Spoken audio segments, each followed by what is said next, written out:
Welcome. Today I want to expose you to the concept of learning. Learning refers to gaining knowledge or skill with regard to experience, study or teaching. So, how is they related to our brain? That is a fantastic question. The brain plays a very significant role in that it processes information and makes connections and memories. And neuroplasticity is the capacity of our brains to change and develop based upon what we learn.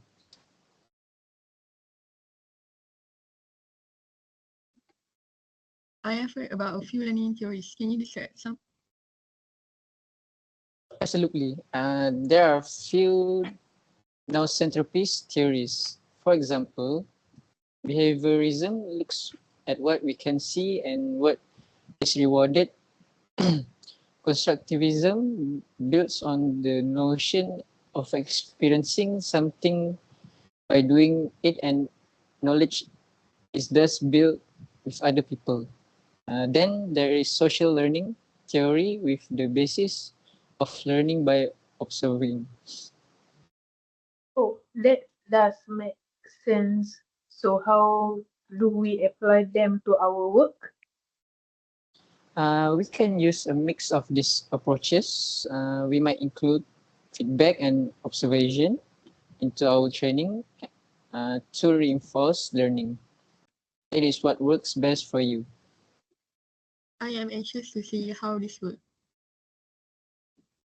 Excellent. Keep the conversation flowing once you start using some of these ideas. Welcome, everyone. Today, we are going to discuss shaping behavior through reinforcement technique. Let's start with positive reinforcement. Can anyone tell me what that means? I think it's when you reward a desired behavior to encourage it to happen again. Exactly. Let's role play a situation. Imagine you are manager and you notice a team member consistently meeting deadlines. I will be the manager. Ready? Sure. Great job.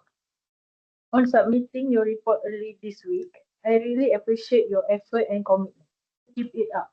And I will consider you for a bonus at the end of the quarter. Thank you so much. That motivates me to keep working hard. Perfect. Now, let's switch gears and talk about punishment. Employee 2, can you join me for a role play? Of course. Let's say you have been repeatedly late to team meetings. I need to address this. I noticed that you have been late several times this month. This affects the whole team's productivity. I have to issue a warning to remind you that continued guidelines could result in further disciplinary action. I understand and I'll make more effort to be on time. Good. Now, let's open the floor to discussion. How can we apply positive reinforcement and punishment in our daily tasks? I think positive reinforcement can work well for team projects. Acknowledging efforts publicity can boost morale. For punishment, it's crucial to be fair and consistent. We want to discourage the negative behavior without creating a hostile environment.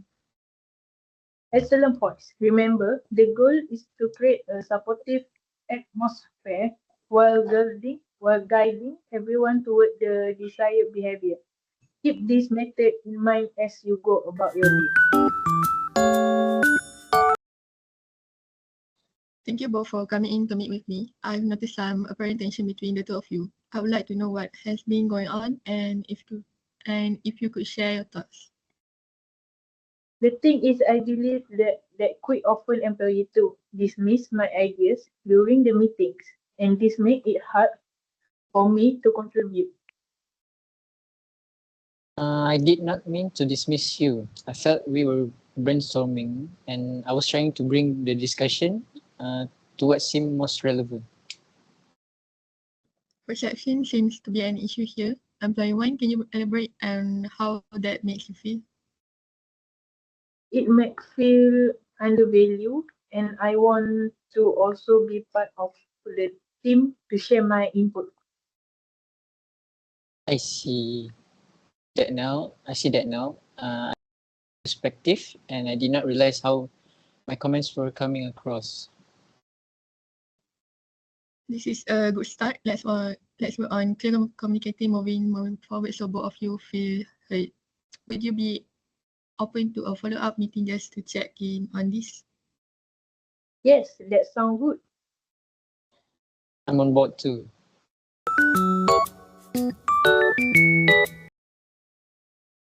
Thank you all for joining in. To kick this project off, I think it is important that we discuss some of the ways in which we make our decisions. Let's explore a couple of the techniques at our disposal. I like to begin with rational choice. We identify the problem, we research, we apprise alternative, choose, and the implement of our decision. This gives us an orderly way of considering all our options.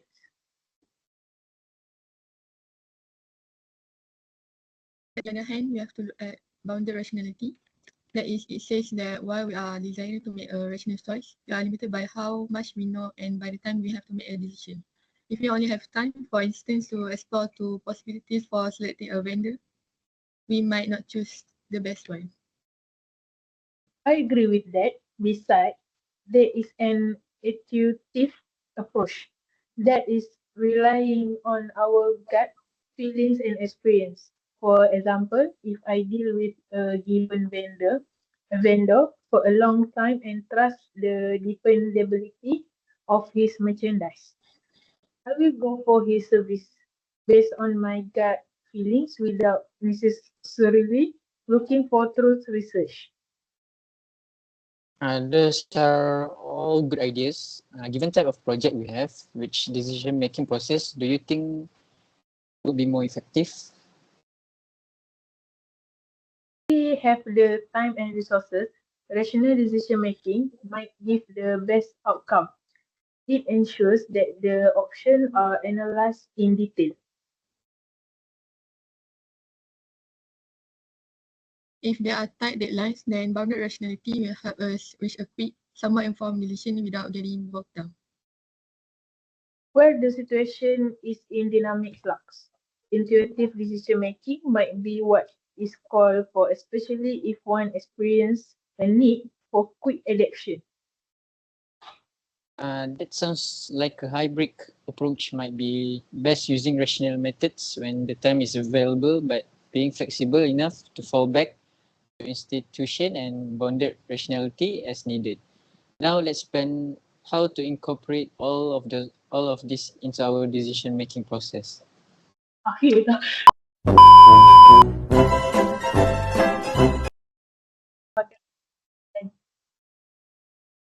Okay, Syazalani.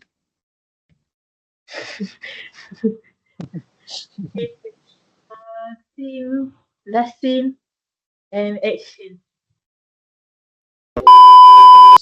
Given type of project we have, which decision making process do you think would be more effective?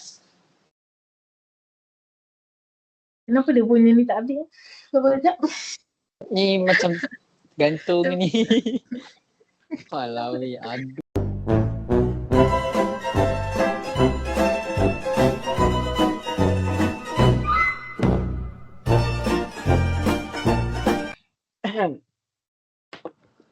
Good morning, Dina and Kazina. Today we'll talk about how people learn. This will help you understand our training methods better. Ready? Yes, I'm ready. Sounds good. Okay, start. Great. Learning is how we gain new knowledge, skills, and our behavior. It happens through experience, practice, or teaching. Got it? Yes. Good. There are three main types of learning: cognitive, associative, and and observational. First is cognitive learning. This is about understanding and thinking through information. For example, when you learn a new software, you understand how it works and use that knowledge. So cognitive learning is about understanding information. Exactly. Next is associative learning. This happens when we connect things. There are two types: classical conditioning and operant conditioning. Classical conditioning by Ivan Pavlov involves pairing a neutral stimulus with something that causes a response. For example, if you hear a sound before getting a reward, you might start to expect the reward when you hear that sound. And operant conditioning. Good question. Operant conditioning by B.F. Skinner is about learning through rewards or punishments. For example, if you get positive feedback for finishing a task early, you'll likely do it again. So it's about changing behavior based on rewards or punishments.